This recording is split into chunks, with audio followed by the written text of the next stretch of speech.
Hello everyone, welcome to Knowledge Plus. इस video में हम the nationalist movement in Indo China के बारे में पढ़ने जा रहे हैं, जो मेनली फोकस्ड होगा एनटीएससी एग्जाम के लिए और भी ऐसे एग्जाम जहां पे वर्ल्ड हिस्ट्री पूछा जाता है उसके लिए बेनिफिशियल होगा। तो आइए शुरू करते हैं आज का ये video.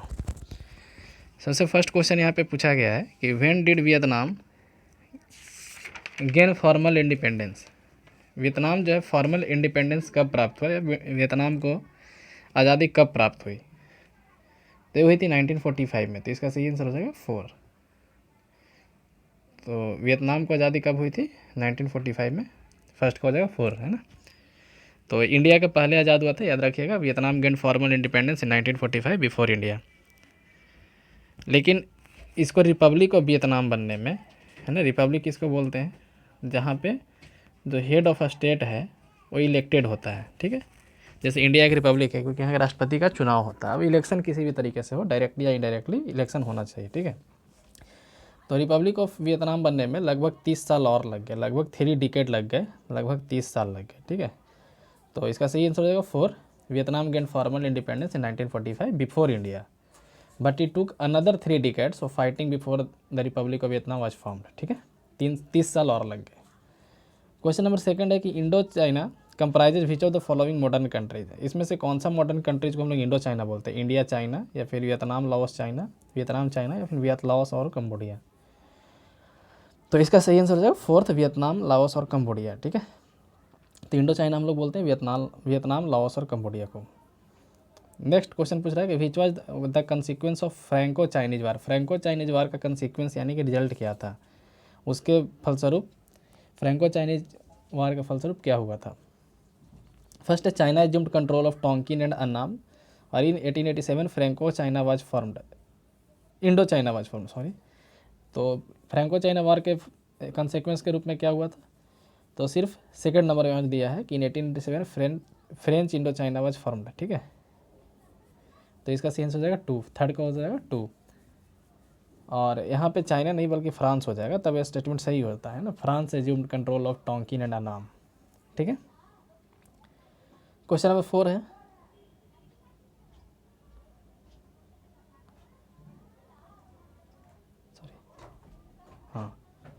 Which of the following statements, which of these statements are correct about the indentured Vietnamese labour. Indentured labour बोलते थे जिनको ज़बरदस्ती या फिर एक एग्रीमेंट के साथ ले जाया जाता था साइन करवाने के लिए, ठीक है। हिंदी में इसको गिरमिटिया मजदूर बोलते हैं। तो मेनली इसका यूज रबर प्लांटेशन में होता था, ठीक है। तो हमको यहाँ पे बताना है इंडेंचर्ड लेबर के बारे में कौन कौन सा स्टेटमेंट सही है।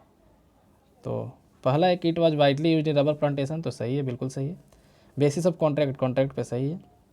Employer could exploit the labourers, employer जो है लेबरर्स का खूब एक्सप्लोटेशन करते थे, ये भी सही है। तो तीनों स्टेटमेंट यहाँ पे सही है। तो इसका हो जाएगा 4, यानी 4 का हो जाएगा 4, ठीक है। क्वेश्चन नंबर 5 है why did French citizens living in Vietnam oppose the French policy of educating the Vietnamese. जो फ्रेंच सिटीजन थे जो वियतनाम में रह रहे थे वो विरोध करते थे किस चीज़ का? तो फ्रांस का जो पॉलिसी था वियतनामीज को एजुकेट करने का, उसका विरोध करते थे। क्यों? इसका क्या रीज़न था? तो देखिए होता क्या था कि जैसे कुछ फ्रेंच सिटीजन जो वियतनाम में रहते थे वो विरोध करते थे फ्रेंच पॉलिसी का, वियतनामीज का एजुकेशन सिस्टम को। तो क्यों? उनको ऐसा डर था कि यदि वियतनामीज लोग पढ़ जाएगा तो उनका जॉब चला जाएगा, ठीक है। तो इसमें हो जाएगा सेकंड, इसका सेंस हो जाएगा सेकंड, ठीक है। दे fear losing their jobs. French citizens living in Vietnam began fearing that they might lose their job to the educated Vietnamese, ठीक है। क्वेश्चन नंबर 6 है why did French government deliberately keep failing the Vietnamese student in final year of schooling, है ना। French government क्या करता था, जो Vietnamese student थे उनको फाइनल ईयर में जाकर के फेल कर देता था। ऐसा क्यों करता था?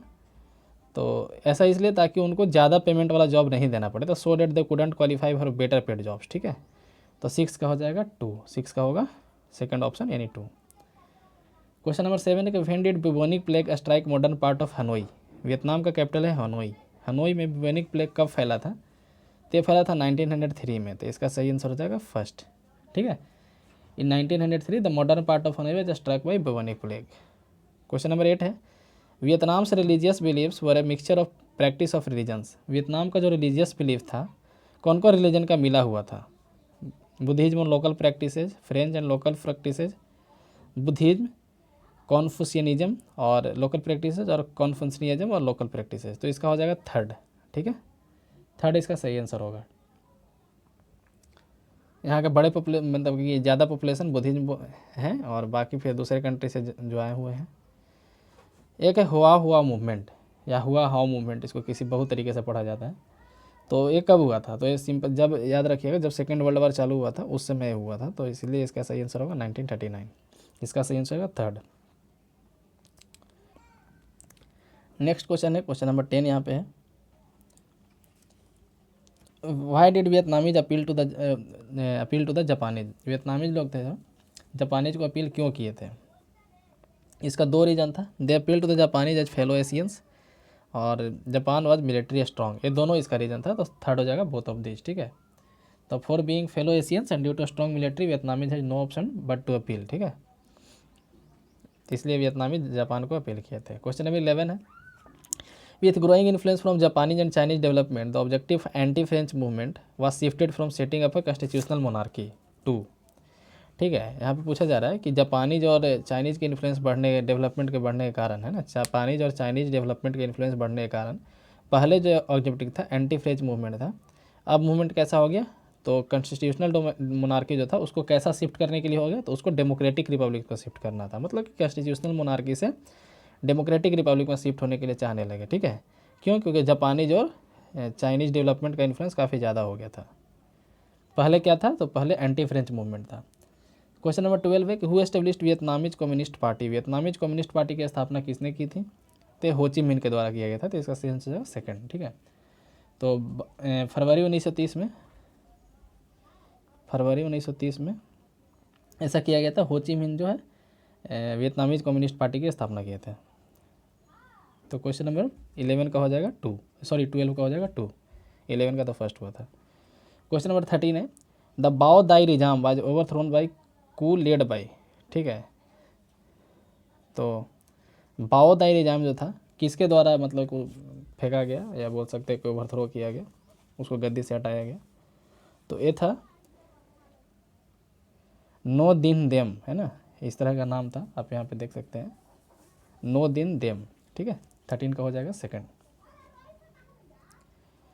क्वेश्चन नंबर 14 है कि 1913 who had written a play based on the lives of Trung sisters who had fought against Chinese domination in 39-43 CE, यानी कॉमन ईरा, ठीक है, यानी कि ईसा शताब्दी बाद, ठीक है।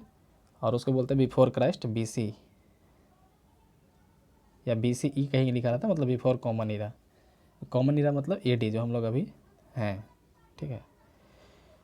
तो इसमें से इन 1913 में किसने लिखा था एक प्ले जो बेस्ड था ट्रंक सिस्टर्स के लाइफ पे? ट्रंक सिस्टर कौन थे? जो चाइनीज डिनोमिनेशन के अगेंस्ट फाउट किए थे, ठीक है। तो ये लिखा गया था फान बोई चाओ के द्वारा, ठीक है, फान बोई चाओ, ठीक है। क्वेश्चन नंबर 14 का हो जाएगा सेकंड।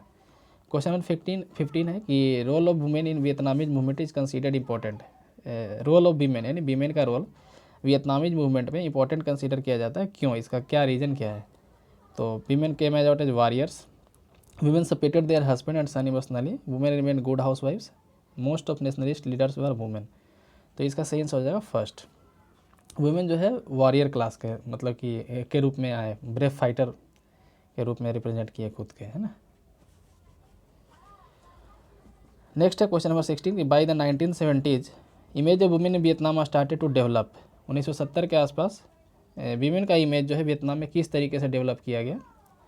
तो उनको फाइटर क्लास से निकाल करके एग्रीकल्चर और फैक्ट्री वर्कर के रूप में शो किया जाने लगा। तो इसका सही आंसर हो जाएगा C, यानी कि थर्ड, इसका 16 का हो जाएगा third. The war between US and Vietnam has called as. US और वियतनाम के बीच में जो वॉर था, लड़ाई था, उसको किस नाम से जाना गया? तो उसको जाना गया फर्स्ट टेलीविज़न वॉर, ठीक है।